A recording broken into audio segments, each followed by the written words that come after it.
Cauliflower pakoda உண்டாக்கலாம்.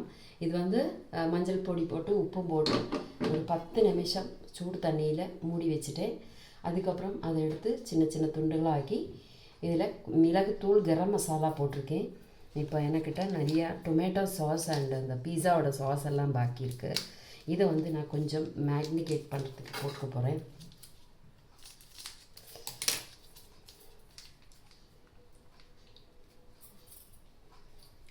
இது வேற ஒன்றும் இல்லை, என்கிட்ட இந்த சாஷே நிறைய இருக்கிறதுனால want to finish all this.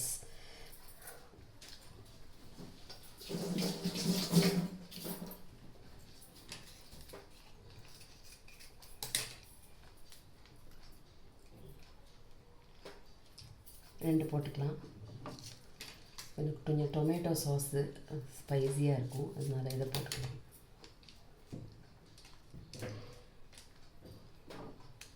Okay, இனி இப்போ கொஞ்சம் மைதா மாவு மிக்ஸ் பண்ணிக்குவோம்.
கொஞ்சமாக நான் அதில் சில்லி பவுடர் ஆட் பண்ணிக்கிறேன். ஏற்கனவே நான் பெப்பர் பவுடர் ஆட் பண்ணியாச்சு, கரம் மசாலாவும். இப்போ கொஞ்சம் சில்லி பவுடர் கூட ஆட் பண்ணிக்கிறேன்.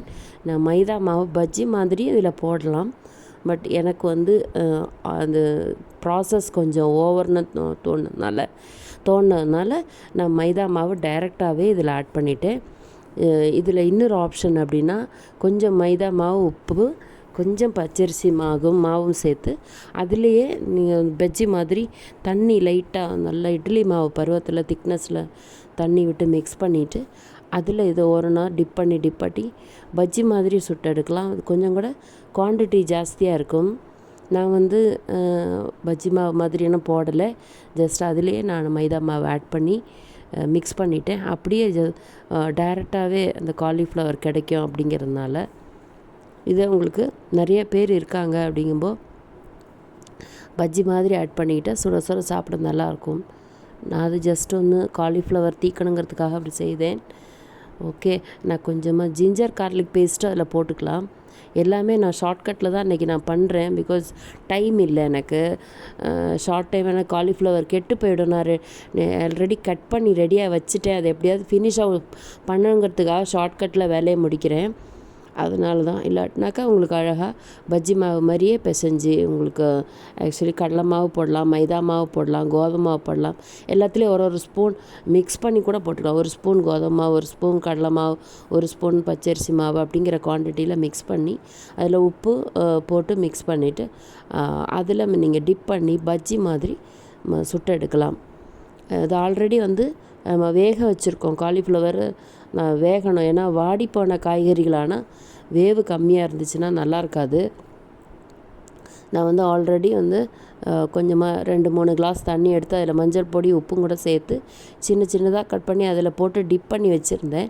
ஆனால் காலிஃப்ளவர் கொஞ்சம் பெரிய பீஸாக இருக்கட்டும் பரவாயில்லன்னு நினச்சேன். அப்புறம் அது சின்னதாக்கிட்டேன், நான் பொடி பண்ணிட்டேன். இப்போ நான் சுத்தமான கோகோனட் ஆயில் எடுத்து தான் அதை நான் டீப் ஃப்ரை பண்ணி எடுக்க போகிறேன், ஒரு சின்ன பீஸுகளாக. இது ஆக்சுவலி ஒரு 10 மினிட்ஸ்குள்ளே நான் அந்த வேலையை முடிக்கணுங்கிறதுனால தான் நான் கொஞ்சம் ஸ்பீடாக ஷார்ட்கட்டில் எல்லா வேலையும் முடிக்கிறேன். நீங்கள் அப்படி செய்ய வேண்டாம். உங்களுக்கு இதே வந்து ஒரு 1/2 கிலோ இருக்குது காலிஃப்ளவர் அப்படின்னா பஜ்ஜி மாவில் கூட போட்டு எடுக்கும்போது ஒரு 3/4 கிலோ கிடைக்கும். எண்ணெய் சூடாகட்டும். அப்போ நல்லா சூடாகிடுச்சான்னு பார்க்குறதுக்கு ஒரு சின்ன மிளகோ ஏதாவது போட்டு பார்க்கலாம். நான் வந்து கருவேப்பிலை ஒரு பிடி இருந்தது. ஏன்னா கருவேப்பிலை வந்து அந்த எண்ணெயில் நம்ம யூஸ் பண்ணிட்டோன்னா காரல் வாடை இருந்தால் போயிடும். பாக்கு, வெத்தலை, கருவேப்பிலை இந்த மாதிரிலாம் போட்டு காய்ச்சினோன்னா அந்த எண்ணெயோட காரல் ஸ்மெல் இருந்தால் போயிடும். அதனால் நான் வந்து மிக்சரில் அந்த வாசனை வரணுன்னா கருவேப்பிலை போட்டு தாளித்தா நல்லாயிருக்கும். நம்மளோட கோகனட் ஆயில் ரொம்ப பியூராக நல்ல வாசனையாக தான் இருந்தது. கோகனட் ஆயிலில் எந்த ப்ராப்ளமும் இல்லை. நான் ஒரு பிடி கருவேப்பிலை நான் போட்டு பொரிக்கும்போது மிக்சரோட அந்த ஸ்மெல் வரும் இல்லையா, அதுக்காகத்தான் நான் கருவேப்பிலை ஒரு பிடி போடலான் இருக்கேன்.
இப்போ 50% ஆயிருக்கு.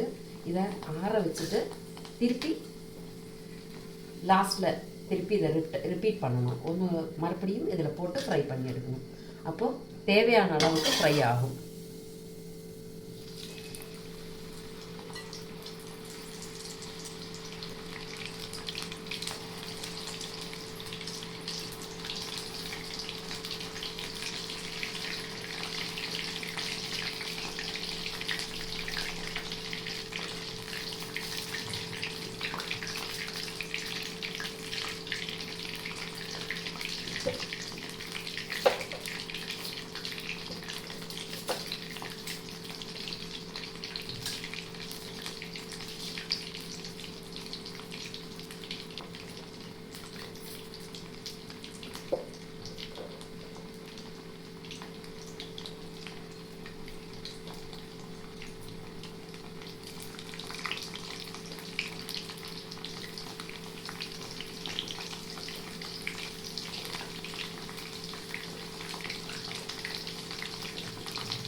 கொஞ்சம் சால்ட்டு எண்ணெயில் சேர்த்துக்கிட்டால் ஈவனாக அது ஸ்ப்ரெட் ஆகும்.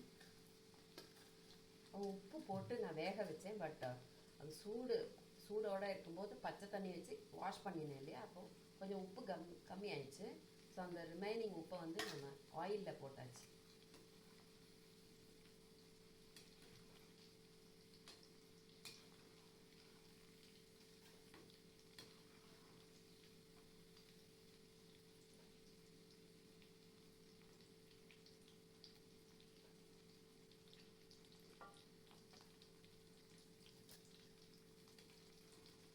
வறுத்து பொரித்து சாப்பிட்றது அவ்வளோ நல்லதில்லை. இருந்தாலும் வத்தல் வடகம் எல்லாம் நம்ம வறுத்து பறித்து தானே சாப்பிட்றோம், அப்போ பிரச்சனை இல்லை. எண்ணெய் வந்து பழகின எண்ணெயாக இருக்கக்கூடாது, அவ்வளோதான். வறுத்து பறித்து சாப்பிட்றது தானே டேஸ்ட்டு.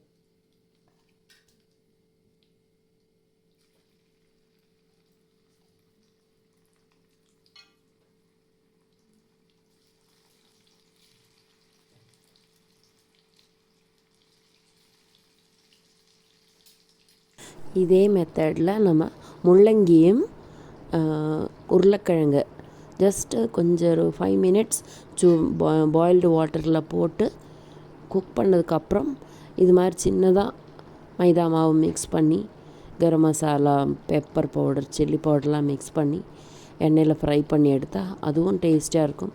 உருளைக்கிழங்கு, ஆனியன், முள்ளங்கி அதெல்லாமே இந்த இதே மெத்தடில் அப்பளமும் போட்டு எடுக்கலாம். அப்பளமும் அதே மாதிரி மைதா மாவு கொஞ்சமாக மிக்ஸ் பண்ணிவிட்டு அதில் டிப் பண்ணி போட்டிங்கன்னா பஜ்ஜி மாதிரி வரும் பப்படம். இல்லாட்டினா ஜஸ்ட் ஒன்று தடவி கொஞ்சம் மைதாவை லைட்டாக தண்ணியை லைட்டாக தடவி போட்டிங்கன்னா கொஞ்சம் ஹார்டஸ்ட் அப்பளமாக வரும். கரெக்டாக வெந்திருக்கு. இருந்தாலும் கொஞ்சம் கிறிஸ்பி ஆகணும் அப்படின்னா திருப்பி நம்ம ஒன் மோர் டைம் நம்ம வந்து ஒன்ஸ் அகெயின் நம்ம ஃப்ரை பண்ணுவோம்.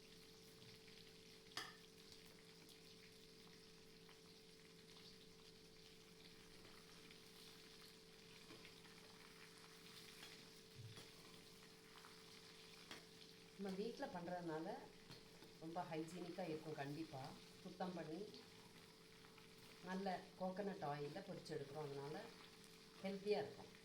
வெளியில் பார்த்திங்கன்னா ஃபிஷ் பொரிச்ச ஆயில், சிக்கன் பொரிச்ச ஆயில், இதில் எல்லாம் நமக்கு பலகாரம் செய்கிறதுனால நமக்கு அவ்வளோவா ஒத்துக்காது உடம்புக்கு.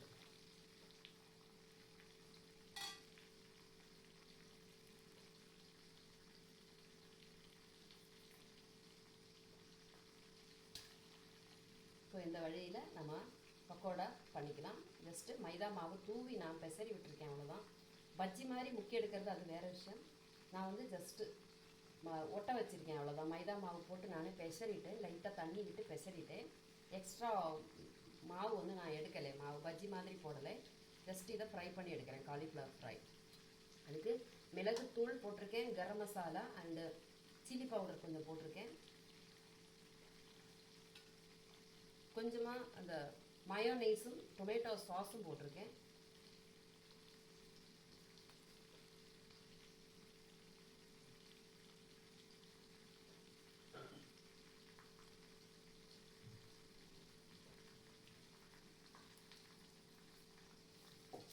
ஏன்னா டொமேட்டோ சாஸ் வந்து நம்ம ஃப்ரை பண்ணதுக்கப்புறம் தொட்டுட்டு சாப்பிட்றதுக்கு வேணும். அதனால் நம்ம காலிஃப்ளவரை நம்ம டச்சிங்ஸ் ஆகிட்டு நமக்கு டிப் ஆகிட்டு வச்சுக்கலாம். நம்ம மயோனைஸ் அண்ட் டொமேட்டோ சாஸு காலிஃப்ளவரை தொட்டு சாப்பிட்றதுக்காக யூஸ் பண்ணிக்கலாம். இருந்தாலும் நான் மேக்னிகேட் பண்ணுறதுக்கு கூட கொஞ்சம் யூஸ் பண்ணிக்கிறேன். பிகாஸ் எனக்கிட்ட கொஞ்சம் சாஷேஸ் இருக்குது, அதை தான் யூஸ் பண்ணுறதுக்காகத்தான் நான் இப்படி பண்ணினேன். அது ஒரு டேஸ்ட்டு தான் இல்லையா.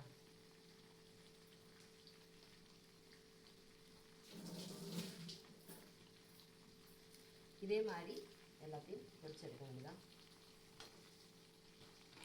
இது வெஜிடேரியன் சாப்பிட்றவங்களுக்கு ஒரு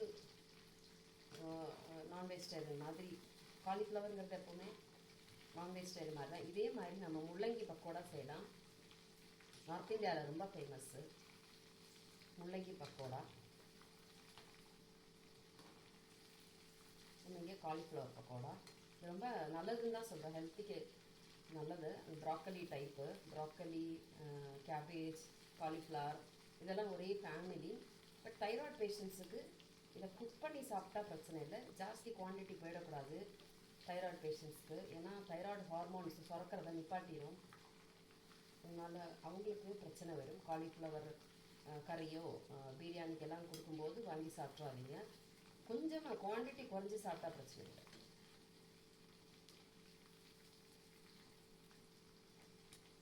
யாருக்கானாலும் அளவோடு சாப்பிட்டா ஒரு பிரச்சனை கிடையாது. நான் அந்த ஆனியன் வந்து ரிங்காக போட்டு இது பண்ணி வச்சுருக்கேன். இதை நம்ம ஃப்ரை பண்ணினா அது ஒரு டேஸ்ட்டு. பட் அது அப்படியே பச்சையாகவே வச்சுக்கிட்டாலும் நல்லாயிருக்கும். அது வந்து மாவில் டிப் பண்ணி வெந்து எடுத்தோன்னா அந்த ரிங் கலரு அந்த ரிங்கோட சைஸ் அப்படியே இருக்கும். அது மாவில் டிப் பண்ணி ஃப்ரை பண்ணி எடுக்கணும். இது நம்ம அப்படியே போட்டதுனால அதுக்கு ஷேப்பு போயிடுச்சு, ஆனியனோட ஷேப்பு போயிடுச்சு, அந்த ரிங்ஸ் இல்லை. இப்போ அது வேணும்னா நீங்கள் மாவில் தனியாக டிப் பண்ணி அதை ஃப்ரை பண்ணி எடுக்கணும். அப்போ ரிங் மாதிரி வரும் ஒரு ப்ரெசன்டேஷனுக்கு. இல்லைன்னா பச்சையாகவே ரிங் அப்படி வச்சா போதும். ஏன்னா பச்சையாகவே இப்போது இந்த ஃப்ரை பண்ண ஐட்டம்ஸ் கூட பச்சை கேரட்டு, தக்காளி, லெமன் அதெல்லாம் வந்து பச்சையாகவே ராவாகவே சாப்பிடுவாங்க. நல்லாயிருக்கும், க்ரன்ச்சியாக இருக்கும், கொஞ்சம் கிறிஸ்பியாக இருக்கும்.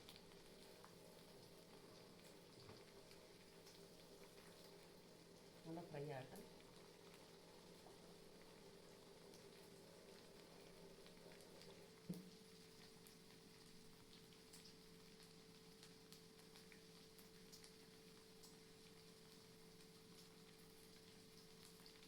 இது வந்து இனி இப்போ ஒரு டொமேட்டோ கறி மாதிரி செஞ்சு அதில் இதை டிப் பண்ணினாலும் இதை வந்து போட்டுட்டு சேர்த்து சாப்பிட்டாலும் நல்லாயிருக்கும். டொமேட்டோ கறி மாதிரி.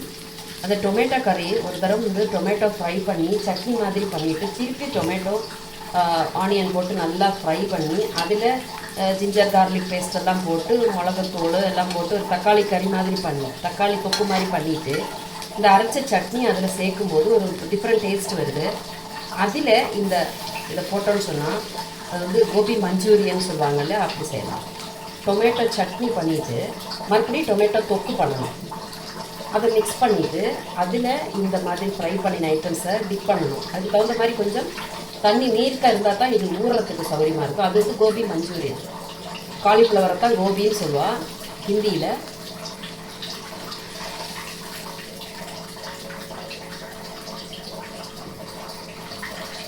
இந்த மாதிரி எல்லாத்தையுமே பொரிச்சு எடுக்கலாம். உங்களுக்கு அப்படியே இருந்தால் போடலாம், பரவாயில்ல.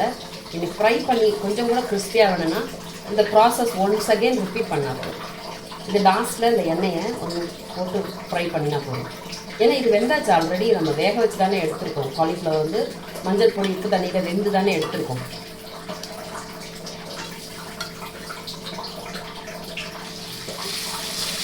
இந்த முறையில் எல்லாத்தையுமே நம்ம ஃப்ரை பண்ணி எடுத்துக்கலாம். ஏன்னா ஒன்றா போட்டால் ஆயில் சிலப்போ வெளியில் வந்துடும். அப்போ ஸ்டவ்வில் எல்லாம் சிந்திரும், பர்னர் அடையும். அதனால தான் கொஞ்சம் கொஞ்சமாக போட்டு எடுக்கலாம். இல்லைன்னா பெரிய சட்டியில் ஒரு 1 லிட்டர் மாதிரி எண்ணெயை விட்டுட்டு ஃப்ரை பண்ணி எடுக்கலாம்.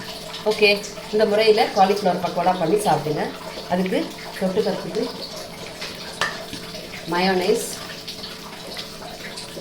மயோனைஸ் இருக்குது, டொமேட்டோ சாஸ் இருக்குது. இதை தொட்டு சாப்பிடலாம். ஆரிகானா ஹர்ப்ஸ் இருக்குது, பெப்பர் பவுடர் இருக்குது. ஆரிகானா ஹர்ப்ஸ் வந்து பொடி பொடியாக இருக்கும். அது சீசனிங் பண்ணுறதுக்கு பீஸா சீசனிங் மாதிரி ஏதாவது ஹாட் ஆயில் மாதிரி வச்சுக்கிட்டு ஹாட் சாஸ் மாதிரி வச்சுக்கிட்டு ஸ்பைஸியாக தொட்டுட்டு சாப்பிடலாம். ஆல்ரெடி இதில் ஸ்பைசி இருக்கிறதுனால நம்ம ஸ்வீட் டேஸ்ட்டாக அதுக்கு நல்லாயிருக்கும். ஓகே, தேங்க்யூ ஃபார் வாட்சிங்.